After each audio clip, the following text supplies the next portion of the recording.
Mateus 26. Tendo Jesus acabado todos estes ensinamentos, disse a seus discípulos: Sabeis que daqui a 2 dias celebrar-se-á a Páscoa, e o Filho do Homem será entregue para ser crucificado. Então os principais sacerdotes e os anciãos do povo se reuniram no palácio do sumo sacerdote, chamado Caifás, e deliberaram prender Jesus à traição e matá-lo.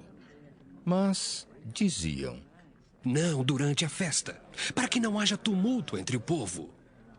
Ora, estando Jesus em Betânia, em casa de Simão o leproso, aproximou-se dele uma mulher, trazendo um vaso de alabastro cheio de precioso bálsamo, que lhe derramou sobre a cabeça, estando ele à mesa.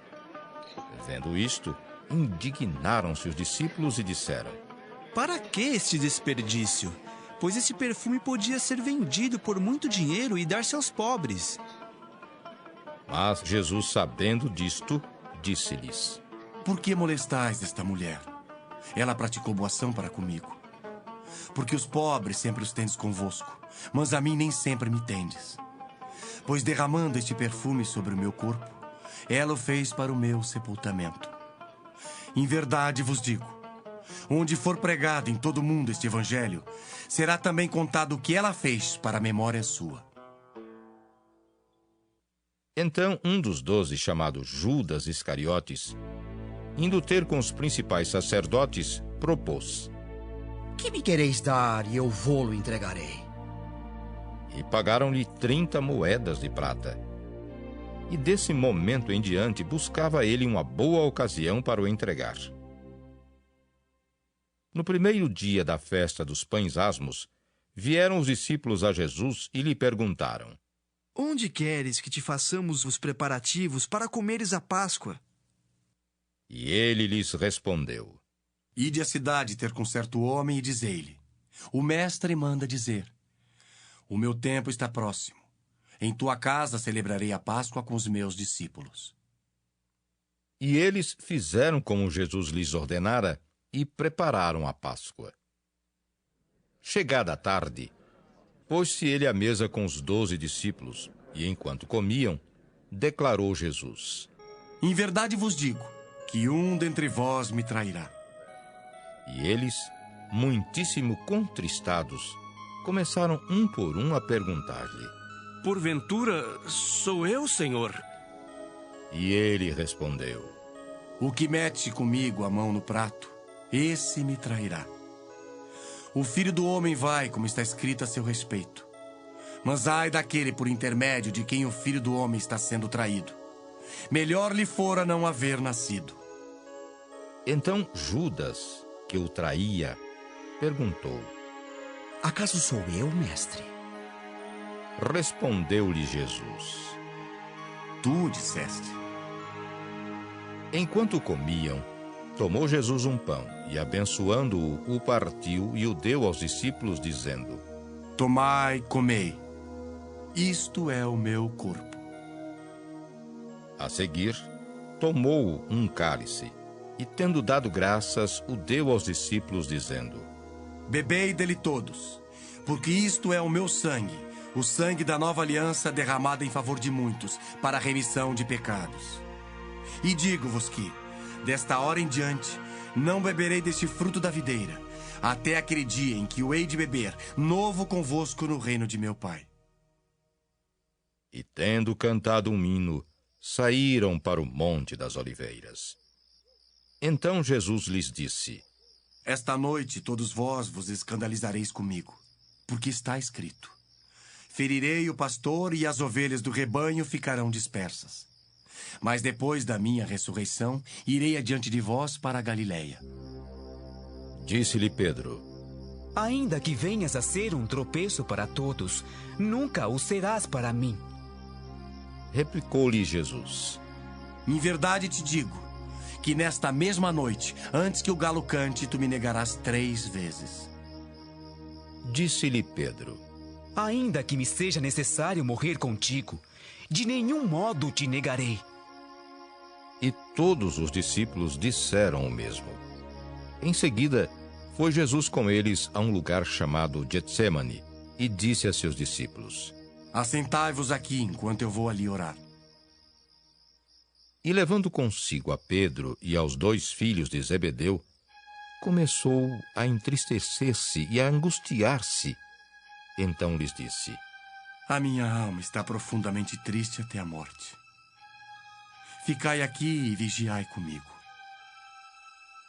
Adiantando-se um pouco, prostrou-se sobre o seu rosto, orando e dizendo: Meu Pai, se possível, passe de mim este cálice. Todavia, não seja como eu quero, e sim como tu queres. E voltando para os discípulos, achou-os dormindo e disse a Pedro: Então, nem uma hora pudeste vós vigiar comigo? Vigiai e orai para que não entreis em tentação. O espírito, na verdade, está pronto, mas a carne é fraca. Tornando a retirar-se, orou de novo, dizendo: Ah, meu Pai, se não é possível passar de mim este cálice sem que eu o beba, faça-se a tua vontade. E voltando, achou-os outra vez dormindo, porque os seus olhos estavam pesados. Deixando-os novamente, foi orar pela 3ª vez, repetindo as mesmas palavras. Então, voltou para os discípulos e lhes disse: Ainda dormis e repousais. Eis que é chegada a hora e o Filho do Homem está sendo entregue nas mãos de pecadores. Levantai-vos, vamos. Eis que o traidor se aproxima.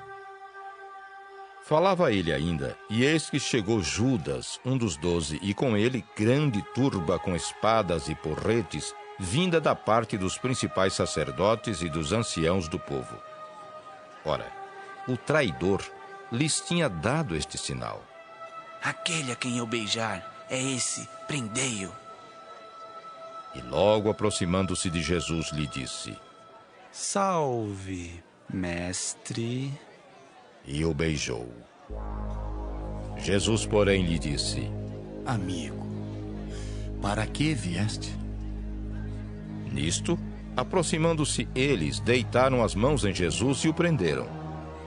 E eis que um dos que estavam com Jesus, estendendo a mão, sacou-o da espada, e golpeando o servo do sumo sacerdote, cortou-lhe a orelha.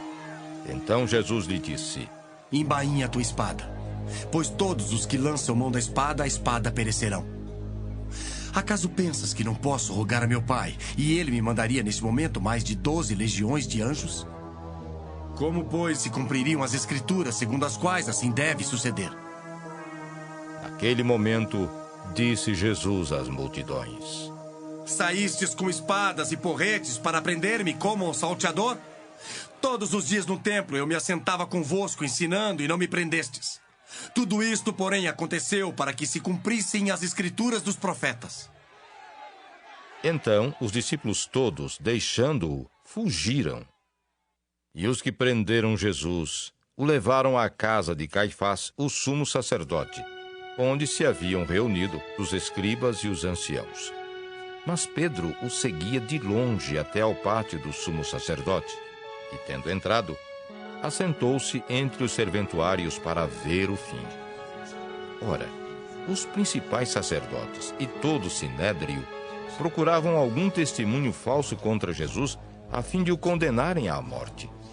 E não acharam, apesar de se terem apresentado muitas testemunhas falsas. Mas, afinal, compareceram 2 afirmando: Este disse: Posso destruir o santuário de Deus e reedificá-lo em 3 dias. E levantando-se o sumo sacerdote, perguntou a Jesus: Nada respondes ao que estes depõem contra ti? Jesus, porém, guardou silêncio. E o sumo sacerdote lhe disse: Eu te conjuro pelo Deus vivo, que nos diga se tu és o Cristo, o Filho de Deus. Respondeu-lhe Jesus: Tu o disseste. Entretanto, eu vos declaro que, desde agora, vereis o Filho do Homem assentado à direita do Todo-Poderoso e vindo sobre as nuvens do céu. Então, o sumo sacerdote rasgou as suas vestes, dizendo: Blasfemou! Que necessidade mais temos de testemunhas? Eis que ouvistes agora a blasfêmia. Que vos parece? Responderam eles: É réu de morte. Então, uns cuspiram-lhe no rosto e lhe davam murros, e outros o esbofeteavam, dizendo: Ah, profetiza-nos, ó Cristo, quem é que te bateu?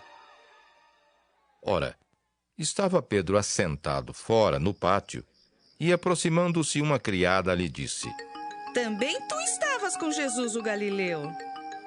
Ele, porém, o negou diante de todos, dizendo: Não sei o que dizes. E saindo para o alpendre, foi ele visto por outra criada, a qual disse aos que ali estavam: Este também estava com Jesus o Nazareno. E ele negou outra vez com juramento: Não conheço tal homem. Logo depois, aproximando-se os que ali estavam, disseram a Pedro: Verdadeiramente és também um deles, porque o teu modo de falar o denuncia. Então começou ele a praguejar e a jurar: Não conheço esse homem. Imediatamente cantou o galo. Então Pedro se lembrou da palavra que Jesus lhe dissera: Antes que o galo cante, tu me negarás 3 vezes. E saindo dali, chorou